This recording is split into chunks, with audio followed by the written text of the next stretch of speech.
Hello, my name is Mira Lahiri. I'm a sophomore student at Eugene Lang College and I'm majoring in screen studies.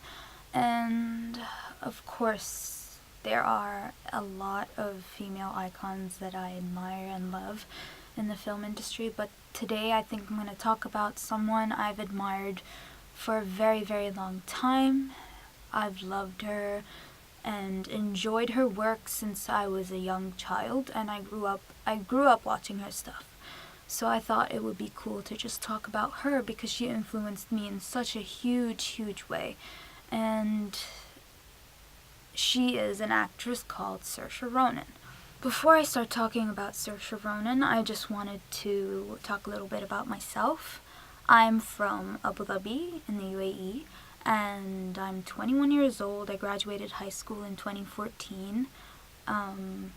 After high school, I went to university in Seattle. I was studying psychology and statistics, which I ended up not loving as much as I thought I would. So I decided to drop university after a year and just focus on myself and think about what I actually want to do. So for the year that I dropped school, I basically spent most of my time watching movies, learning more about film, and just talking about it and making friends online because of our love for film. So at some point I just realized, why am I not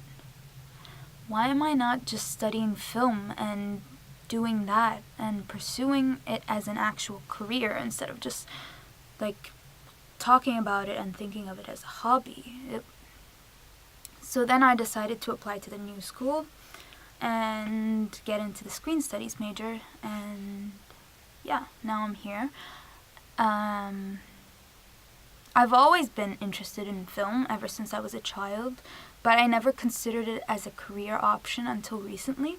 So the reason why I wanted to take this course is because I realized that I don't know much about silent cinema, and I've only seen a few silent films, and I just really want to educate myself more on that era.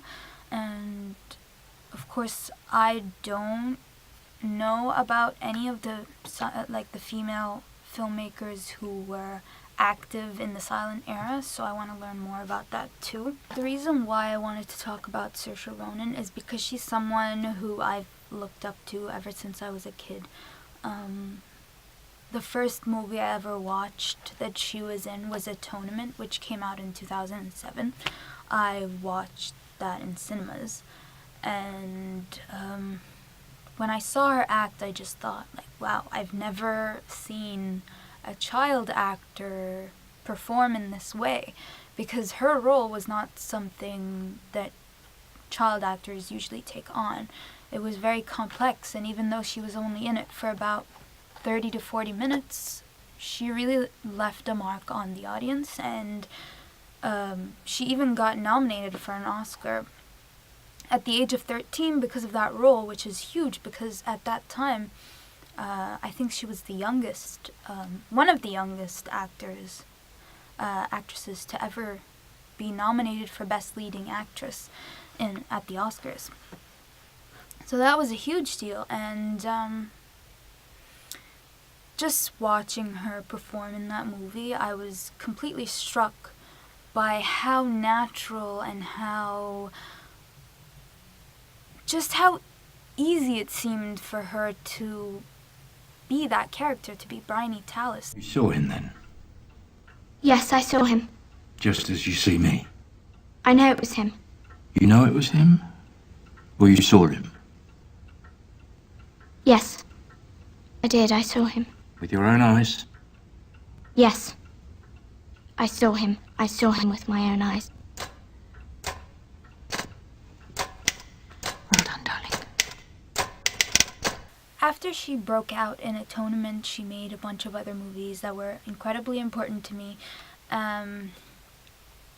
But there's one movie that recently came out that I absolutely loved and I think is the most important, and it's called Lady Bird, which was written and directed by the incomparable Greta Gerwig, who I also admire and just absolutely love.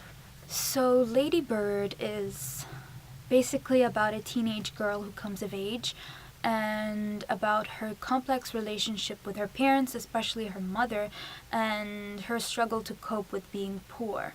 I think it's an interesting movie because I rarely ever see films about teenage girls where it's not about her romantic life, it's not about some boy or whatever. And this one is more about her relationship with her mother, how complicated that is. Lady Bird was a very personal account about the director and writer's life, Greta Gerwig's life in Sacramento. And I think it's just amazing that even though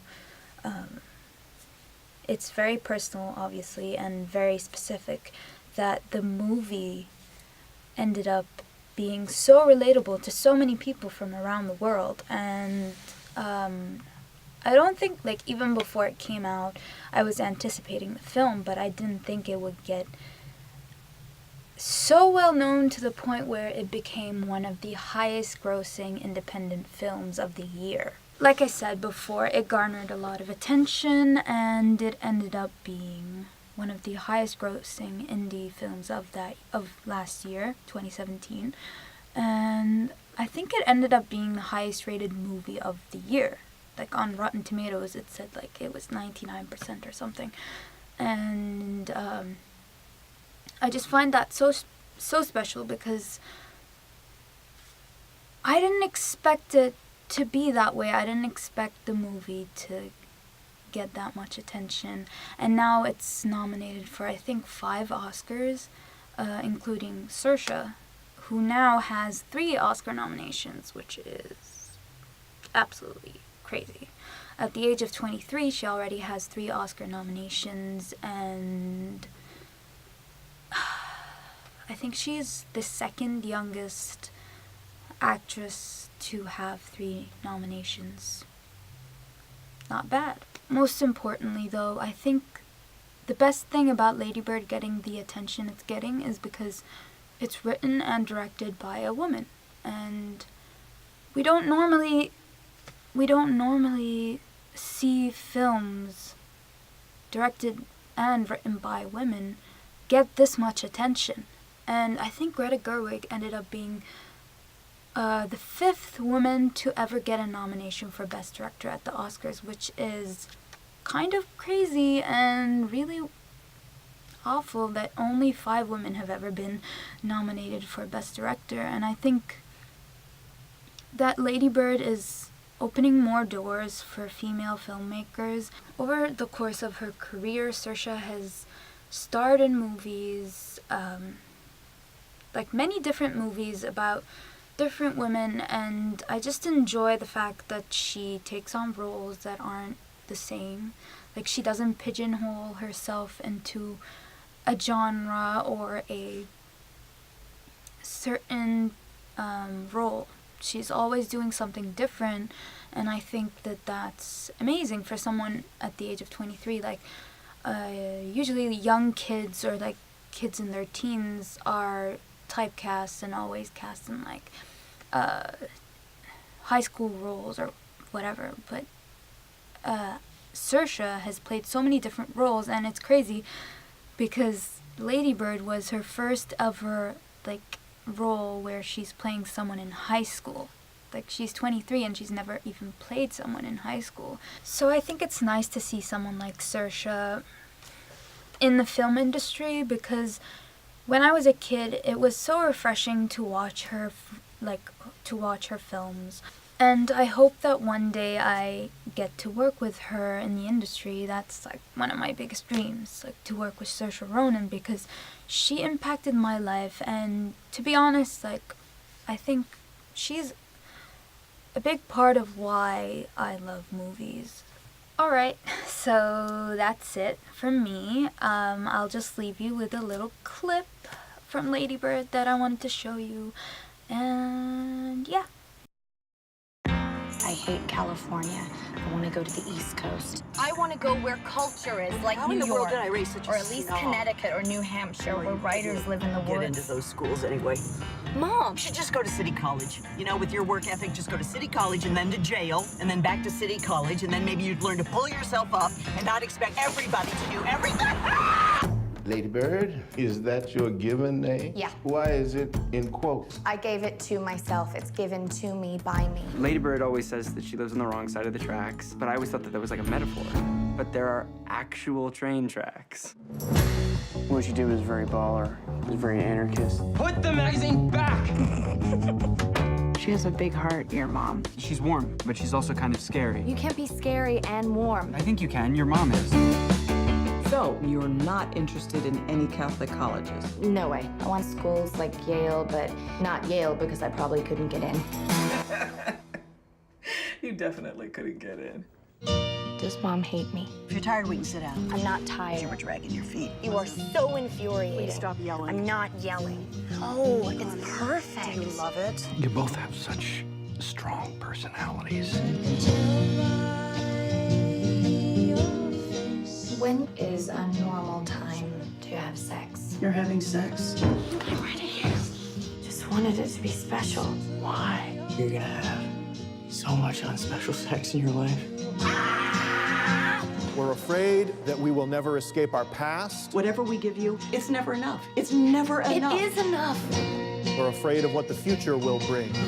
We're afraid we won't be loved. you can't do anything unless you're the center of attention.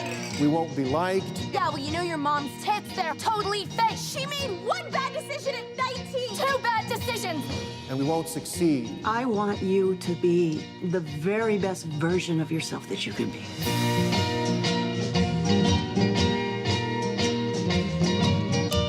What if this is the best version?